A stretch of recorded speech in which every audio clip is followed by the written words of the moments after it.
Hello, সকলকে অনেক অনেক স্বাগত নতুন একটা পর্বে। তো দেখো বিকালবেলায় সে দেখবে যে টোটো করে বেরিয়ে পড়েছি একটু ঘুরু করতে।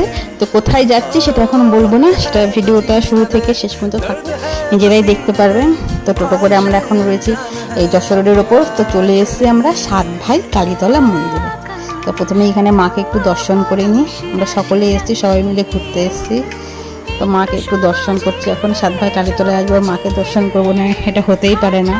তো মাকে দর্শন করে নিই, ভাবলাম তোমাদের সাথে একটু শেয়ার করে নিই। এটা কিন্তু খুব জাগ্রত মন্দির। তো এই লাইনটা দেখতে পাচ্ছ, এটা 7 ভাই কালীতলার পাশ দিয়েই গেছে। এই লাইন এই রুটটা দিকে ট্রেন যায়, হ্যাঁ, বাংলাদেশের ট্রেন যায়। তো এই লাইনটা এখন পার হয়ে আমরা এপার থেকে ওপারে যাচ্ছি। নিচে রয়েছে ইছামতি নদী, যেটা এখন পুরো মনে হচ্ছে একটা পানা পুরো কচুরি পানায় ভর্তি। তো ওই লাইনটা এখন পার করে ওপারের দিকে একটু ঘুরতে যাচ্ছে। পরন্ত বিকেলে বেশ ভালোই লাগছে এই রেল লাইনটা ক্রস করে ব্রিজের উপর দিয়ে হাঁটতে হাঁটতে যেতে। তো ওপারে অনেক সুন্দর সুন্দর জায়গা আছে। এখানে তো শীতকালে মেলাও হয়, পৌষ মাস সময়। তো দেখো এরকম গাছে কীরকম কাঁঠাল হয়েছে, দারুণ লাগে এসব দেখতে। এই গ্রামের সাইডে আসলেও দেখা যায়। দেখো লাউ শাক, মানে এখানকার লোকজন এত ভালো, আমাদের ভালোবেসে লাউ শাক সব কেটে দিল।